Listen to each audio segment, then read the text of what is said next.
Grand oral des grandes gueules. Député La France Insoumise, Alexis Corbière est avec nous. Bonjour, monsieur le député Corbière. Merci d'être dans les GG, dans les grandes gueules. Vous êtes à la une de Valeurs Actuelles avec Jean-Luc Mélenchon, le magazine de droite. Les islamos collabos, haine de la France, provocateurs, idiots utiles, les tragiques leçons de la manif de la honte du 10 novembre dernier à Paris. Comment vous avez réagi en voyant ça? Comment vous réagissez en voyant cette une? Moi, ma réaction personnelle, ça importe peu, mais... En tant que responsable politique, voilà, avec ce qui s'est passé par rapport à dimanche. Collabo, donc chacun comprend ce que ça veut dire. L'histoire de France, il y a des mots. Donc ceux qui ont collaboré avec le régime nazi, qui ont fait arrêter des familles de juifs, qui ont assassiné des résistants, c'est à ça que l'on est comparé. Bon, c'est un peu excessif, on va dire. Évidemment insultant. J'observe que quand lors de la manifestation du 10, il y a un autocollant que je trouve maladroit, mais qui n'était pas antisémite, hein, mais qui reprenait une étoile à 5 branches jaunes. Mais on a dit référence historique, scandale, etc. Là, on fait des références historiques où ce serions nous les collabos. Donc, vous comprenez, on utilise l'histoire pour injurier et on l'utilise, on la tord dans d'autres moments. Bon, revenons à l'essentiel. Dimanche, quelle était la cause ? La cause défendue est une chose simple. C'est que dans ce pays, qui est traversé par beaucoup de tensions, dans lequel il y a eu des crimes antisémites il y a quelque temps, on le sait très bien, à la fois par des assassins liés à Daesh, on le sait, qu'il y a une ambiance terrible. Il y a aussi une ambiance vis-à-vis de certains de nos concitoyens musulmans, due précisément peut-être à toute cette inquiétude, etc., mais où régulièrement le débat public se déchire autour de questions qui ne me semblent pas saines, parce que n'ayant rien à voir avec la laïcité. Par exemple, s'interrogeant sur le fait qu'après tout, ne faudrait-il pas interdire le foulard pour les dames qui porteraient le foulard pour des raisons religieuses, y compris dans la sphère publique. Des journalistes se permettent de dire, et des gens sérieux, quand je rentre dans un bus et que je vois une dame avec un foulard, je redescends du bus. Un éditorialiste, bon, c'est tous de qui je parle, mais quand même fait un certain business du buzz en disant que l'islam est pire que le nazisme, etc. Il y a une ambiance terrible, à tel point qu'à Bayonne, un lieu de culte, une mosquée, est attaquée par quelqu'un, pour le coup, qui milite au Front National. Je le rappelle parce que, vu que la dirigeante du Front National nous fait des leçons, je voudrais juste rappeler que le monsieur qui a voulu mettre le feu à cette mosquée, qui a tiré sur des gens, était un candidat. Moi, je voulais pas sortir cet argument, mais comme Madame Le Pen nous fait la leçon, je rappelle que le violent était quand même dans son parti. Et il y a une réaction de gens, que je trouve saine, qui consiste à dire, dans ces moments-là, il faut une réponse populaire, fraternelle, républicaine et laïque, pour dire que ce pays ne doit pas se diriger. Mais quand la cause est juste, voilà. Faut-il manifester avec des gens qui sont contestables? Ça m'est déjà arrivé souvent dans ma vie de manifester avec des gens contestables. Quand il y a eu l'assassinat de la rédaction de Charlie, j'ai manifesté. Il y avait M. Orban, il y avait le gouvernement égyptien qui torture. Il y avait beaucoup de gens, les gens du Qatar, avec qui par ailleurs on fait du business, il n'y a aucun problème. Eux, ils sont infréquentables, mais comme ils financent un club de foot, on ne dit rien. Enfin, dans ma vie, pour une cause... J'ai fait des choses qui... Quand j'ai manifesté... pas complice, malgré vous, sans reprendre le terme suis-je complice de Viktor Orban quand je vais manifester? Complice de ceux qui finalement veulent surtout mettre en avant l'islam politique et remettre en cause un modèle qui est un peu unique au monde, le modèle à la française, le modèle de laïcité unique au monde, parce que la laïcité existait ailleurs, mais malheureusement elle n'existe plus, notamment en Turquie. De qui parlez-vous? Je parle de ceux qui crient à la Akbar à quelques centaines de mètres du Bataclan. Non mais, ou d'Amar Lasfar qui pouvait dans la manifestation.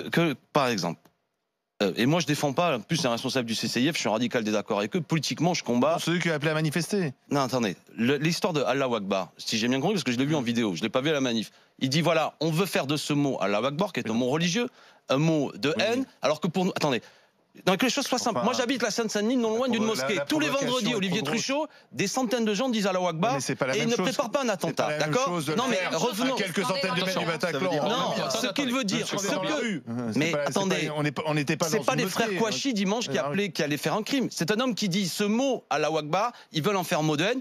Bon, je pense que en raison justement des Olivier Truchot, de toutes les rédactions, c'était une bêtise politique parce que tout le monde allait dire c'est une manif tous les gens, des citoyens. Venant de Marwan Mohamed, c'est pas une bêtise politique, c'est quelqu'un qui sait très bien ce que c'est que la com politique. Il l'a fait à bon escient parce qu'il savait que faire crier Allahu Akbar à un public tout en disant allez-y parce qu'il faut être fier de crier Allahu Akbar parce que c'est un cri religieux et non pas un cri politique. Ceci étant, effectivement, vous avez évoqué la question des juifs qui se sont fait assassiner, non pas par des des envoyés de Daesh, mais par des Mera, des Kouachi, etc., qui n'étaient pas des envoyés de Daesh, qui étaient des islamistes du cru. D'accord. Eux, ils ont effectivement tué au cri d'Allahu Akbar. Vous savez, quand Sarah Halimi, elle a été balancée du haut de sa fenêtre et qu'il a crié Allahu Akbar, c'était pas un cri religieux, c'était bien un cri politique. Qu'est-ce que vous voulez dire ? Je veux dire que Marwan Mohamed sait très bien ce qu'il fait quand il fait crier Allahu Akbar à des milliers de gens sur une place de Paris. Donc vous êtes en train d'affirmer à ce micro comme ça que cet homme justifie les crimes et que les gens dans la rue dimanche... écoutez, non mais mesurez vos propos. Les gens dans la rue dimanche qui disent Allahu Akbar soutiennent les crimes. Majid Saouden, l'organisateur de cette manifestation, a écrit au moment des attentats. Des imbécilités, des conneries. Voilà, c'est tout. Mais même cet homme que vous citez, même les autres... Non mais Barbara Lefebvre, on ne peut pas toujours dire des imbécilités, des conneries. Quoi ? Parce que c'est trop facile, on peut pas dire à chaque fois c'est des imbécilités et des conneries. À un moment donné, une édition d'imbécilités et de conneries, ça veut dire autre chose. Mais attendez, moi je veux vous dire tranquillement, vous avez une responsabilité. Vous, les éditorialistes, les journalistes, si vous voulez faire passer cette manifestation, qui n'était... Bien sûr, il y avait des choses que j'approuve pas, mais globalement, cette manifestation qui était une manifestation de gens inquiets de ce climat terrible. En raison notamment d'un attentat sur lequel vous ne dites pas un mot. Non, mais il y a on parle des organisateurs. Mais non, attendez, non, moi je parle du sens général d'une manifestation. Vous voulez polémiquer. Vous voulez, je dis au sens large, salir cette manifestation et dire quelque part, comme le dit, vous le dites clairement, il y a un lien quand même avec les assassins du Bataclan. L'idéologie, oui. L'idéologie des frères musulmans. Vous êtes irresponsable. Je vous le dis clairement, vous êtes irresponsable. Vous êtes irresponsable. Vous êtes irresponsable si vous pensez que les gens qui ont manifesté dimanche approuvent les crimes. Bon, c'est votre business. Faites ce que vous voulez. De ce point de vue-là, je pense que vous ne prenez pas la mesure des choses.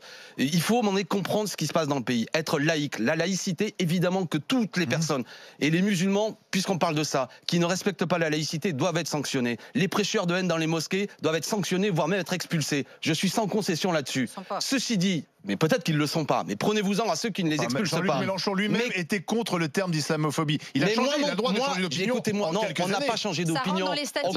On continue à penser que ce terme, il faut le comprendre. Mais c'était pourtant le terme de la manifestation, Alexis. Enfin, à un moment donné, moi je peux terminer mon raisonnement qui sont responsables de tout. Je peux terminer c'est une manifestation contre l'islamophobie. Vous étiez contre ce terme, vous ne l'êtes plus. On peut quand même noter qu'il y a un changement dans la France insoumise de positionnement. Vous venez de le dire 2 fois, donc je vais essayer de répondre.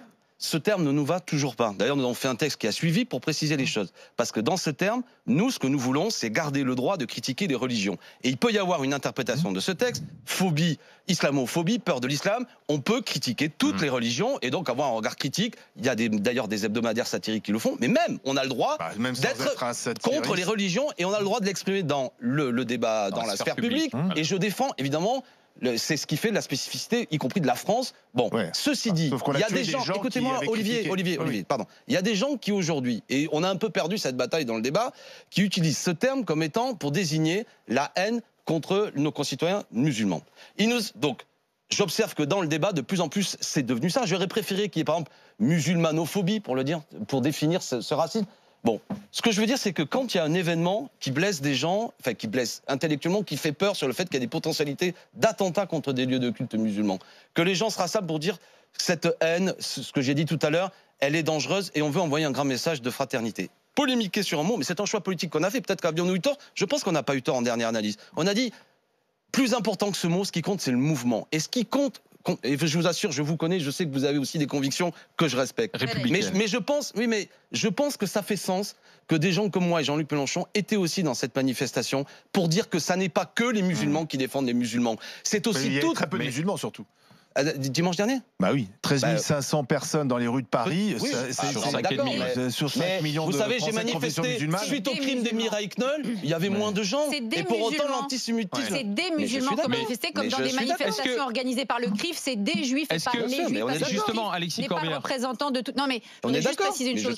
Quand vous parlez tout à l'heure du CCIF, je vous rappelle, vous dites que vous êtes pour l'expulsion des imams salafistes. Mais vous savez que le CCIF fait entrer dans ses statistiques, comme des signes d'islamophobie, l'expulsion des imams salafistes. Non, mais le problème, il est là. Et alors quoi ? Non, mais après, on peut passer. Quel est le rapport avec ? Je m'en fiche, moi, de ce que fait le CCIF. Oui, mais c'est le CCIF qui a complètement capté. Non, ça c'est votre lecture. Laissons le CCIF de côté. Étienne Yebig. Qui a lu le livre. Ah, merci. Parlons du livre. Mais c'est un peu le même sujet. Mais oui, justement, parce que c'est de la République dont il est question. Voilà, justement, j'aimerais que, parce que bon, j'ai dit quoi. Alors, bon, pour une fois, un politique fait un livre qui est pas en train de dire je suis un grand politique et il faut voter pour moi. Donc c'est pas mal parce que là, on en a eu 150 des bouquins de politique et celui-là, c'est un bouquin que vous auriez fait de toute façon, même si vous n'aviez pas été politique. C'est un bouquin qui est très intéressant. Et moi, je trouve le sujet essentiel de ce bouquin, c'est comment l'histoire s'écrit différemment selon les époques et selon la personne qui l'écrit, et comment il y a une espèce d'exploitation, et comment on se sert de l'histoire pour servir sa propre cause. Selon les époques, comme par exemple la peur de la Révolution, comment on a créé cette peur de la Révolution, comment on a créé l'histoire de la terreur et tout ça.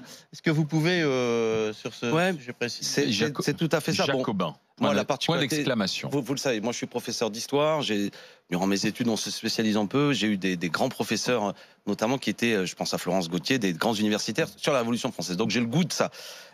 Quel est l'enjeu? Je pense qu'on ne peut pas faire aimer la République si on fait détester l'acte de naissance de la République qu'est la Révolution française. Et je pense aujourd'hui que dans le débat public, notamment à travers des grandes émissions sur le service public, je pense à Stéphane Bern, qui paraît autrement charmant, mais ces émissions sont souvent la nostalgie des têtes couronnées et donnent l'impression que ce qu'a été la Révolution française n'est que brutalité, que violence, annonce le stalinisme, c'est la guillotine, point final.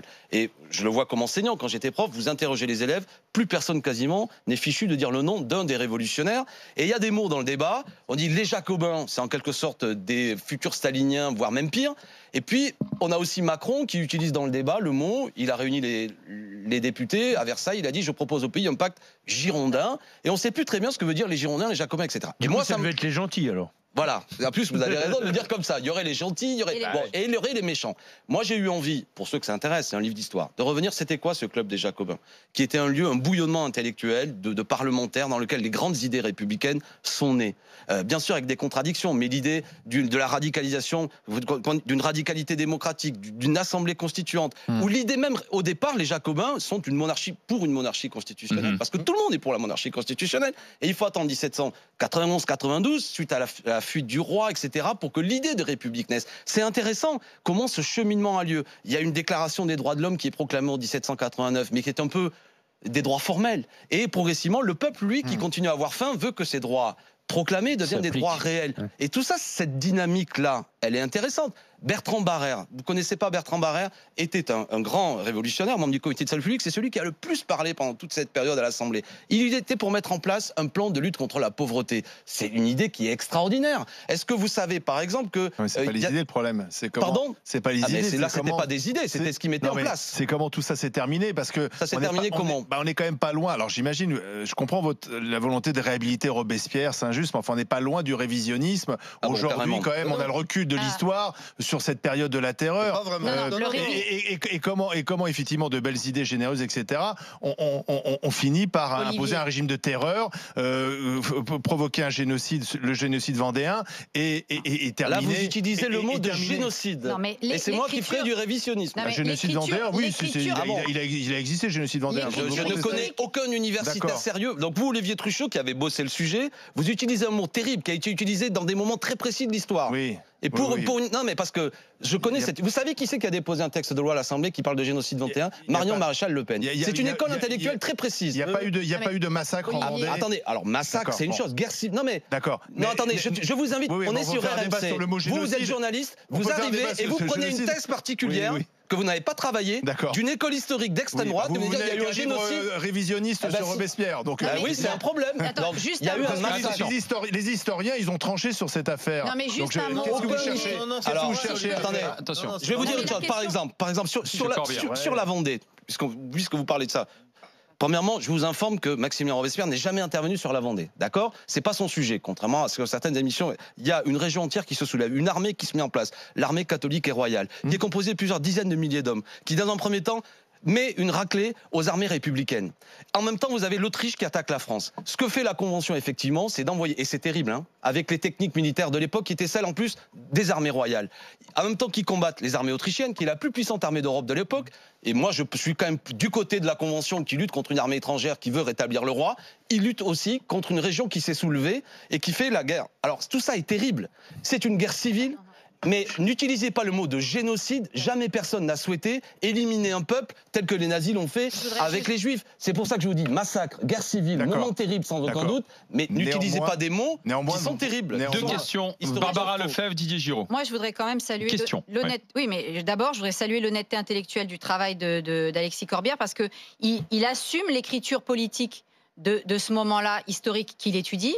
Et je trouve que c'est fait de façon très intelligente et très intéressante parce qu'il a raison. L'imaginaire politique de la Révolution française, il est fondamental.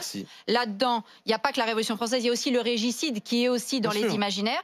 Napoléon, l'occupation. De toute façon, c'est bien simple. Les imaginaires collectifs français, c'est la Révolution française, Napoléon, l'occupation. Et on est toujours en train de répéter ça.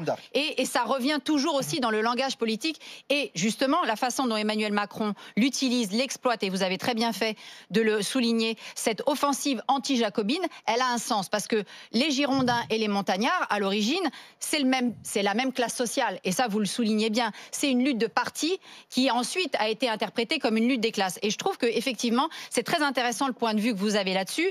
Et justement, j'aimerais que vous reveniez sur cette façon dont les Gilets jaunes ont été, à un moment donné, reliés à cette histoire des c'est-à-dire, j'imagine qu'on n'a plus beaucoup de temps, mais... Il reste 2 minutes. Voilà. Non, mais c'est intéressant. Et là, vous voyez, il faudrait faire... Bon, cet imaginaire, comme vous l'avez dit, il n'est pas terminé. Moi, j'ai observé ça aussi. L'intérêt du livre, c'est que même quand les Gilets jaunes se soulèvent, la symbolique qu'ils utilisent, on utilise des bonnets phrygiens, on met le drapeau bleu, blanc, rouge, on chante la Marseillaise, on écrit sur des gilets nombre de slogans, j'ai envie de dire, de 1789, liberté, égalité, fraternité, il faut reprendre la Bastille, etc. Tout ça pour dire que ce passé, il n'est pas mort dans notre imaginaire. Il a encore une force propulsive, qui est celui de dire, on proclame des droits, mettons-les en application. Et moi, je trouve ça formidable. Et je reviens à ce que je disais. On ne cesse de parler de République depuis quelque temps. On s'est engueulé tout à l'heure sur la République. Vous me faites le procès, on n'y revient pas sur le fait que j'aurais été un mauvais républicain un dimanche. Eh bien, je pense qu'en même temps... Non, mais c'est un débat intéressant. Non, mais si. Bah, écoutez, si je fais le jeu des intégristes, je suis un mauvais, mais je ne crois pas que c'est ce que j'ai fait. Mais je reviens au point de départ. La République, elle naît dans une révolution populaire qui proclame des droits universels. Et je ne veux pas, tel que vous l'avez bien dit, que tout ça soit balayé au nom du fait, pour ça que j'ai croisé le fer avec vous, Olivier. Finalement, tout ça n'était que violence, c'est un génocide. Non, le seul outil qu'il faut retenir de la Révolution, le seul objet, c'est la guillotine. Non, personne n'a dit ça non plus. Mais Olivier, je vous assure uniquement que les belles paroles, mais je n'ai alors vraiment, projets, pour le coup, là, je fais pas de la vente de mon bouquin parce que je consacre un chapitre entier à Couthon, qui était le père des lois d'exception, quelque chose qui les présente, pour expliquer la terreur. C'est Couthon. Pardon ? Le méchant, c'est Couthon. En quelque sorte, on peut le. Mais c'est celui qui présente ces lois. Mais le moment est compliqué, il y a une violence populaire très forte. Les gens, par exemple, sitôt il y a une rumeur comme quoi il fait de la spéculation et cache du grain, les gens vont et massacrent le type. Et c'est pour canaliser, j'espère que mes paroles vont être bien comprises, mais cette violence populaire que certains disent, il faut mettre en place des tribunaux.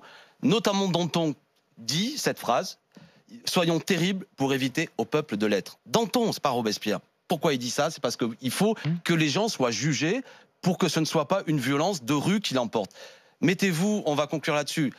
On a vécu, avant la Révolution, 7 siècles d'une monarchie, de profondes inégalités, et vous avez un peuple qui se soulève, dont l'aspiration est celle d'une justice, d'un partage des terres, de droits nouveaux. Il y a quand même là-dedans de quoi revenir là-dessus. Moi, je fais ça avec des personnages, pour se dire quand même... Bien sûr c'est des vaincus de l'histoire en plus. Hein, oui, mais ces Jacobins étaient quand même des bourgeois qui ont un peu mythifié le peuple aussi. Quand même. Comme il faut faites attention parce que précisément, ils vont loin. Et je vous invite notamment à lire Robespierre annonce l'idée d'une république sociale. C'est que la république, pour qu'elle soit république, il faut qu'elle soit sociale. Elle ne peut se désintéresser de la manière dont la richesse est répartie. Je ne savais même pas que chez les Jacobins, il y avait un végétarien. J'ai appris ça. Voilà. T'as vu ça? Un Écossais, John Oswald, qui va notamment en Inde, qui va aux États-Unis pour faire la guerre du côté de ceux qui sont les insurgés contre les Anglais, et qui viendra en France. John Oswald, qui est un premier penseur de vegan, j'ai envie de dire, pour utiliser un mot moderne. C'est lui le méchant. Non, mais il y a des beaux personnages. Il y a Jean-Baptiste Belay, qui est le premier député noir qui vraiment est un esclave émancipé, qui participe à l'abolition de l'esclavage en février 94. Il y a Pauline Léon, qui est un personnage féminin au moins aussi intéressant qu'Olympe de Gouges. Bref, il y a des beaux personnages, ne les oublions pas. Et mes excuses à Didier Giraud. Alexis Corbière, Jacobin, aux éditions Perrin. Et désolé pour le retard. Merci Alexis.